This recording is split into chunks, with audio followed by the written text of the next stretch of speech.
Alors je m'appelle Audrey, je suis la maman de Mathias qui est porteur du syndrome de Dravet.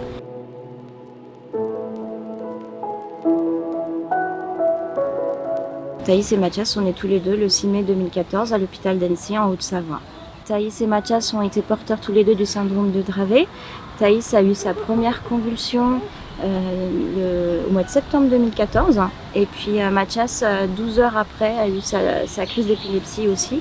On a fait les tests en espérant que ça revienne négatif et puis c'est revenu positif.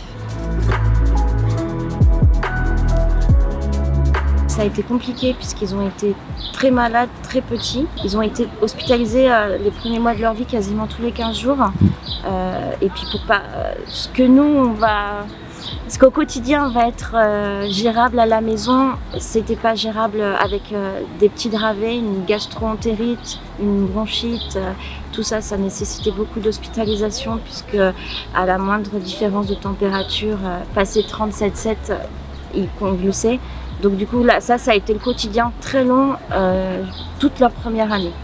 Ensuite, le quotidien, ça a été la mise en place de rééducation comme l'orthophoniste, la psychomotricité, l'école. Il a fallu adapter le temps scolaire, tous les apprentissages.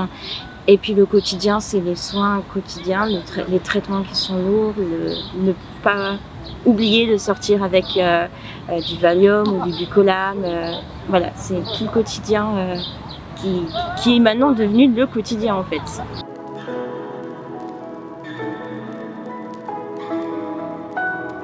Mathias a un frère jumeau qui se prénomme Thaïs. Thaïs est décédé dans la nuit du 30 novembre au 1er décembre dans son sommeil. C'est simplement son cœur qui s'est arrêté puisque la mort subite chez les syndromes de Dravet fait partie des risques. Et Thaïs, la maladie l'a emporté dans la nuit du 30 novembre au 1er décembre. Et c'est difficile puisque c'est un frère jumeau, donc on vit avec cette image au quotidien. Par contre, j'aime dire, et j'aime souvent dire, que la maladie l'a emporté, mais elle n'a pas gagné, puisqu'il a vécu 5 ans, il s'est battu, et il a été heureux, et il s'est couché avec le sourire. Et quand on a fait la cérémonie des au revoir, on a fait en sorte que ce soit une belle fête. Voilà. La symbolique du coup de ces 24 heures a été très forte puisque déjà elle s'est déroulée sur la commune où j'habite à Rumilly. Thaïs et Mathias sont nés et Thaïs est décédé à Rumilly. C'est les équipes de Rumilly qui se sont occupées de lui jusqu'à sa dernière maison. Donc symboliquement ça a été très fort. Et puis de voir autant de personnes se mobiliser autour d'une autre personne, ça relève le niveau de la nature humaine, je trouve.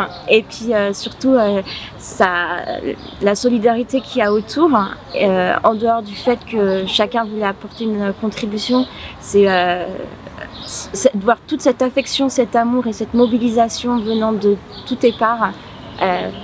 C'est un cadeau qu'on aura une seule fois dans la vie et qu'on a la chance de recevoir parce que voilà, elle n'est pas donnée à tout le monde.